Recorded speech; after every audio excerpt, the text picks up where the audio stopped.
Chapter 55 of Lorna Doone. This is a Liverrocks recording. All Liverrocks recordings are in the public domain. For more information or to volunteer, please visit liverrocks.org. Recording by Daisy 55. Lorna Doone by R.D. Blackmore. Chapter 55. Getting into Chancery. Two of the Devonshire officers, Captain Pike and Dowling, now took command of the men who were left, and ordered all to go home again, commending much the bravery which had been displayed on all sides, and the loyalty to the King and the English Constitution. This last word always seems to me to settle everything when said, because nobody understands it, and yet all can puzzle their neighbors.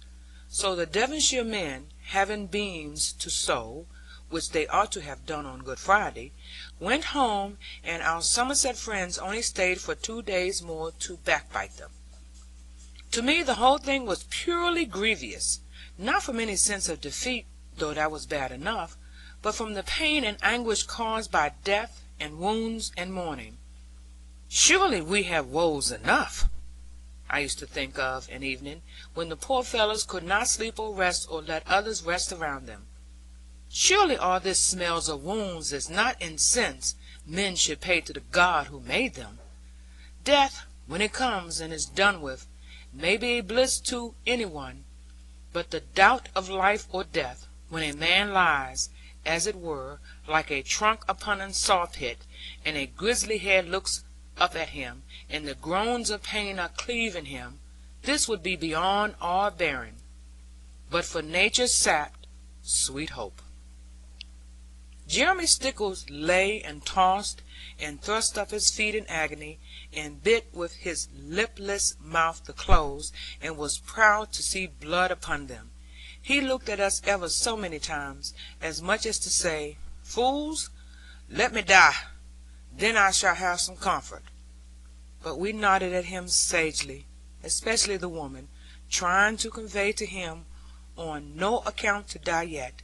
And then we talked to one another, on purpose for him to hear us, how brave he was, and not the man to knock under in a hurry, and how he should have the victory yet, and how well he looked, considering.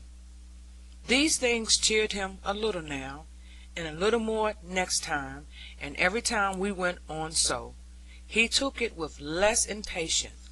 Then once, when he had been very quiet, and not even tried to frown on us, Annie leaned over, and kissed his forehead, and spread the pillows and sheet, with a curve as delicate as his own white ears, and then he feebly lifted hands, and prayed to God to bless her. And after that he came round gently, though never to the man he had been, and never to speak loud again. For a time, as I may have implied before, Master Stickles' authority and manner of levying duties had not been taken kindly by the people round our neighbourhood. The manners of East Lynne and West Lynne, and even that of Wolf Hanger, although just then all three were at issue about some rights of wreck, and the hanging of a sheep-stealer, a man of no great eminence, yet claimed by each for the sake of his clothes, these three, having their rights impunged, or even superseded, as they declared by the quartering of soldiers in their neighbourhood, united very kindly to oppose the King's commissioner. However, Jeremy had contrived to conciliate the whole of them, not so much by anything engaging in his deportment or delicate address, as by holding out bright hopes that the plunder of the Doone Glen might become divisible among the adjoining manors. Now I have never discovered a thing which the Lord of Manors, at least in our part of the world, do not believe to belong to themselves, if only they could get their rights. And it did seem natural enough that if the Doones were ousted, and a nice collection of prey remained, this should be parted among the people having ancient rights of plunder. Nevertheless, Master Jeremy knew that the soldiers would have the first of it, and the King what they could not carry. and perhaps he was punished justly for language so misleading, by the general indignation of the people all around us, not at his failure, but at himself, for that which he could not in no wise prevent. And the stewards of the manor rode up to our house on purpose to reproach him, and were greatly vexed with all of us, because he was too ill to see them. To myself, though by rights the last to be thought of among so much pain and trouble, Jeremy's wound was a great misfortune, in more ways than one. In the first place, it deferred my chance of imparting either to my mother or to Mistress Lorna my firm belief that the maid I loved was not sprung from the race which had slain my father, neither could he in any way have offended against her family. And this discovery I was yearning more and more to declare to them, being forced to see, even in the midst of all our warlike troubles, that a certain difference was growing betwixt them both, and betwixt them and me. For although the words of the counsellor had seemed to fail among us, being bravely met and scattered, yet our courage was but as wind flinging wide the tar seeds, when the sower cast them from his bag. The crop may not come evenly, many places may long lie bare, and the field be all in patches, yet almost every vetch will spring, and tiller out, and stretch across the scatterings where the wind puffed. And so dear mother and darling Lorna now had been for many a day thinking, worrying, and wearing about the matter between us. Neither liked to look at the other, as they used to do, with mother admiring Lorna's eyes, and grace, and form of breeding, and Lorna loving mother's goodness, softness, and simplicity. And the saddest and most hurtful thing was that neither could ask the other of the shadow fallen between them. And so it went on, and deepened. In the next place, Colonel Stickles' illness was a grievous thing to us, in that we had no one now to command the troops. 10 of these were still alive, and so well approved to us, that they could never fancy aught, whether for dinner or supper, without its being forthcoming. If they wanted trout, they should have it. If collop venison, or boiled ham, or salmon from Lymouth and Trenchsea, or truffles from the woodside, all these were at the warrior's service, until they lusted for something else. Even the wounded men ate nobly, all except poor Jeremy, who was forced to have a young elder shoot, with the pit drawn, for to feed him. And once, when they wanted pickled loach, from my description of it, I took up my boyish sport again, and prolonged them a good jar full. Therefore none of them could complain, and yet they were not satisfied, perhaps for wanting of complaining. Be that as it might, we knew that if they once resolved to go, as they might do at any time, with only a corporal over them, all our house, and all our goods, ay, and all our own precious lives, would and must be at the mercy of embittered enemies. For now the Doones, having driven back, as every one said, 500 men, though not 30 had ever fought with them, were in such feather all around the country, that nothing was too good for them. Offerings poured in at the Doone gate, faster than Doones could away with them, and the sympathy both of Devon and Somerset became almost oppressive.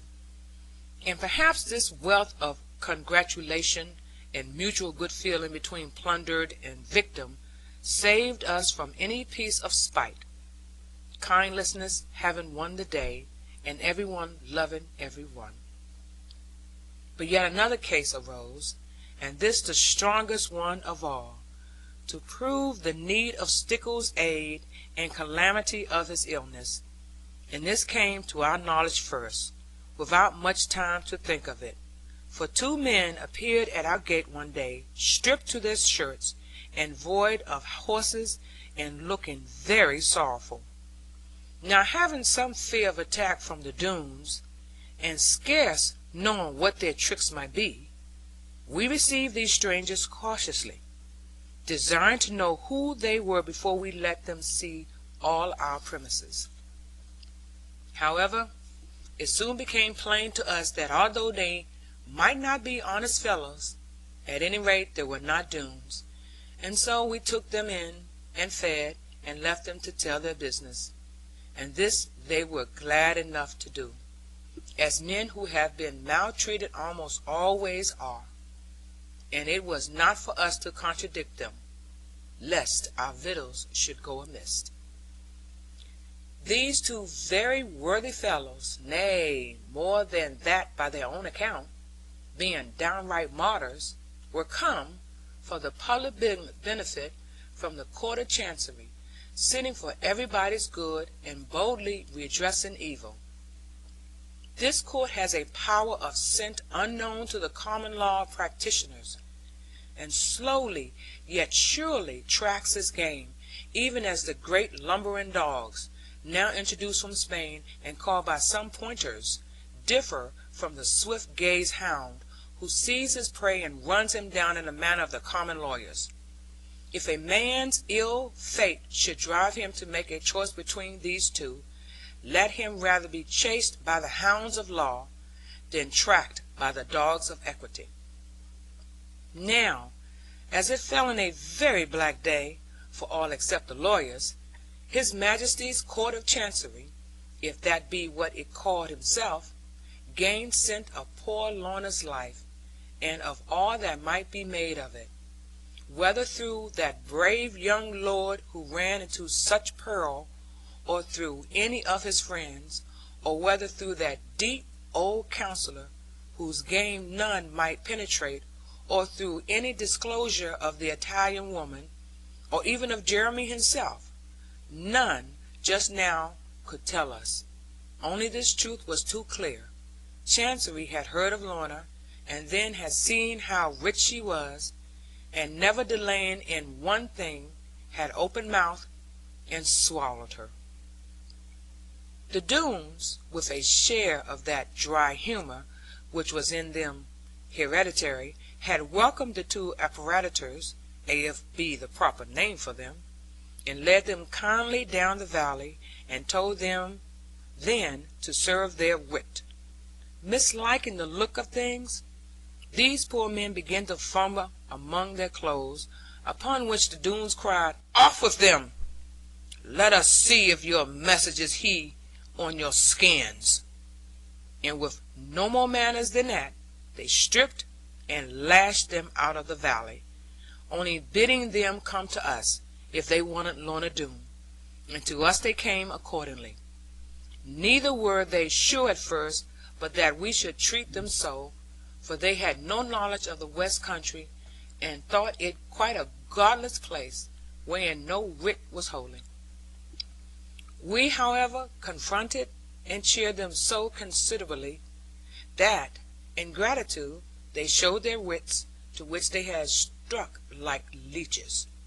And these were twofold: one addressed to Mistress Doone, Lorna Doone, so called, and bidding her keep in readiness to travel whenever called upon, and commit herself to nobody, except the accredited messengers to the right honourable court; while the other was addressed to all subjects of His Majesty, having custody of Lorna Doone, or any power over her. And this last threatened and exhorted, and held out hopes of recompense, if she were rendered truly. My mother and I held consultation over both these documents, with a mixture of some wrath and fear, and a fork of great sorrow to stir them. And now having Jeremy Stickles' leave, which he gave with a nod when I told him all, and at last made him understand it, I laid bare to my mother as well what I knew, as what I merely surmised or guessed, concerning Lorna's parentage. All this she received with great tears and wonder and fervent thanks to God, and still more fervent praise of her son, who had nothing whatever to do with it. However, now the question was, how to act about these writs, and herein it was most unlucky that we could not have Master Stickles, with his knowledge of the world, and especially of the law courts, to advise us what to do, and to help in doing it. And firstly, of the first I said, we have rogues to deal with, but try we not to rogue them. To this, in some measure, dear mother agreed, though she could not see the justice of it, yet thought that it might be wiser, because of our want of practice. And then I said, now we are bound to tell Lorna, and to serve her citation upon her, which these good fellows have given us. Then go, and do it thyself, my son, mother replied with a mournful smile, misdoubting what the end might be. So I took the slip of brown parchment, and went to seek my darling. Lorna was in her favourite place, the little garden which she tended with such care and diligence. Seeing how the maiden loved it, and was happy there, I had laboured hard to fence it from the dangers of the wood, and here she had corrected me, with better taste, and sense of pleasure, and the joys of musing. For I meant to shut out the brook, and build my fence inside of it, but Lorna said no. If we must have a fence, which could not but be injury, at any rate leave the stream inside, and a pleasant bank beyond it.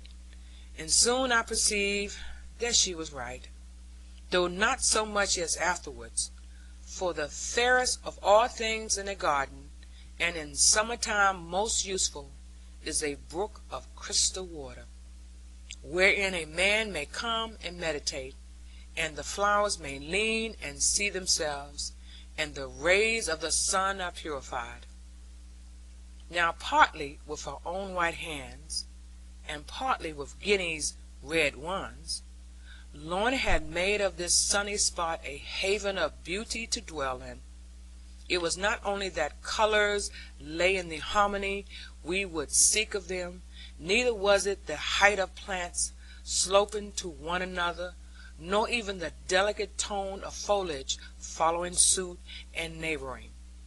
Even the breathing of the wind, soft and gentle in and out, moving things that need not move, and passing longer stalked ones. Even this was not enough among the flush of fragrance, to tell a man the reason of his quiet satisfaction. But so it shall be for ever, as the river we float upon, with wine and flowers and music, is nothing at the wellspring but a bubble without reason. Feeling many things, but thinking without much to guide me, over the grass plates laid between, I went up to Lorna. She, in a shower of damask roses, raised her eyes and looked at me, and even now, in those sweet eyes, so deep with loving kindness and soft maiden dreamings, there seemed to be a slight unwilling, half-confessed withdrawal, overcome by love and duty, yet a painful thing to see. "Darling," I said, "are your spirits good?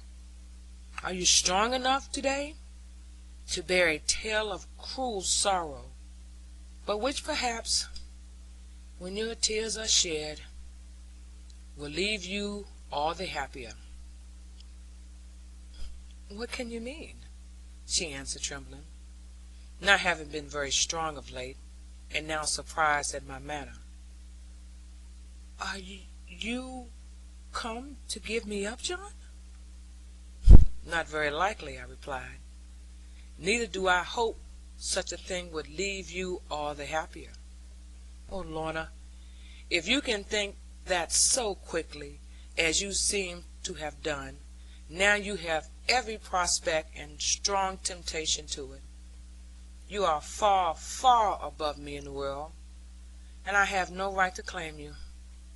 Perhaps, when you have heard these tidings, you will say, John Ridd, begone. Your life and mine are parted. Will I? Cried Lorna, with all the brightness of her playful ways returning. You very foolish and jealous John.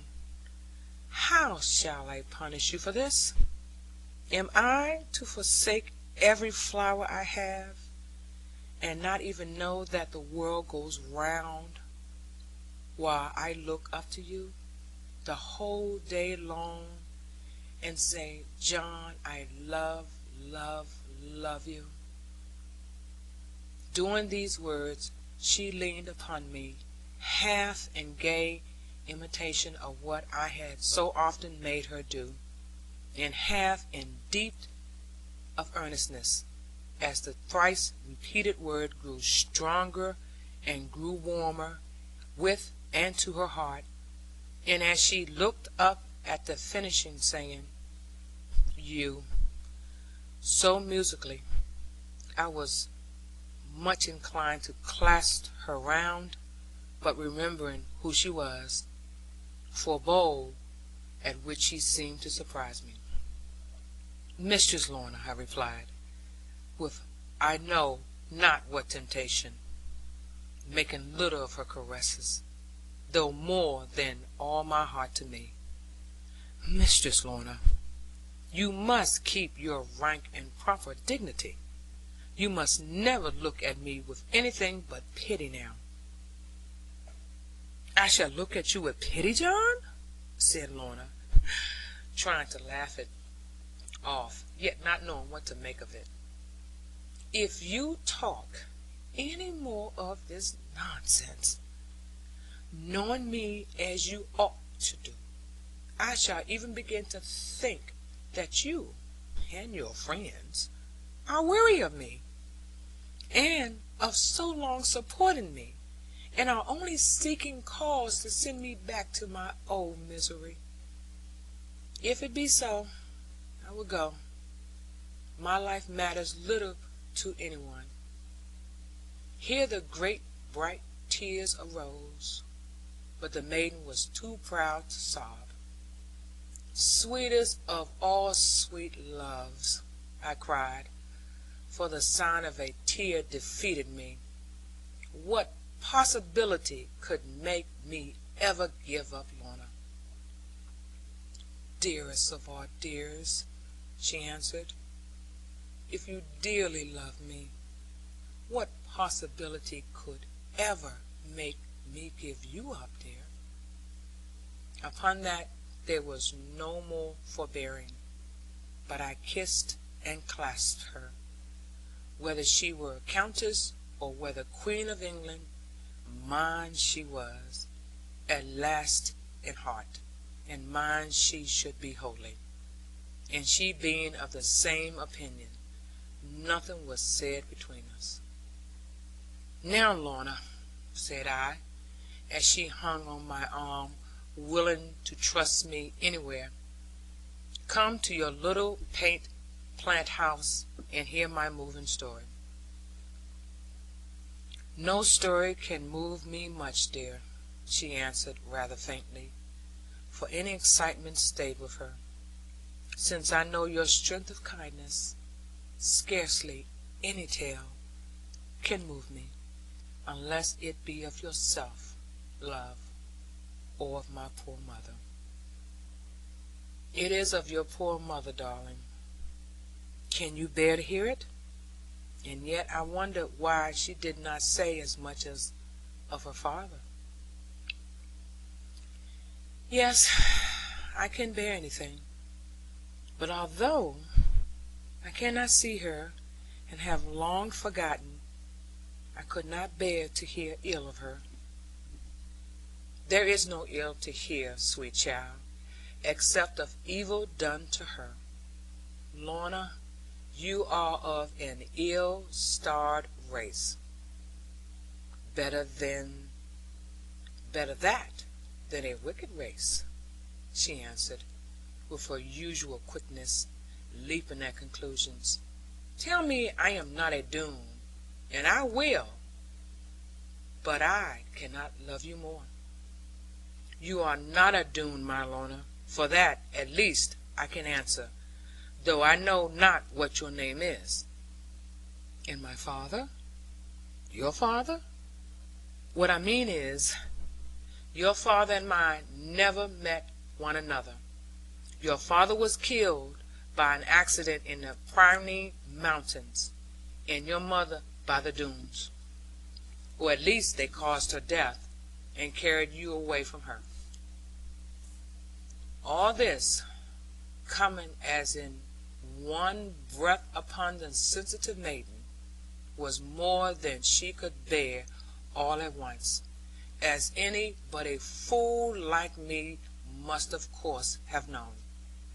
She lay back on the garden bench, with her black hair shed on the oaken bark, while her colour went and came, and only by that, and her quivering breath, could any one say that she lived and thought. And yet she pressed my hand with hers, that I might tell her all of it. End of chapter 55. Recording by Daisy 55.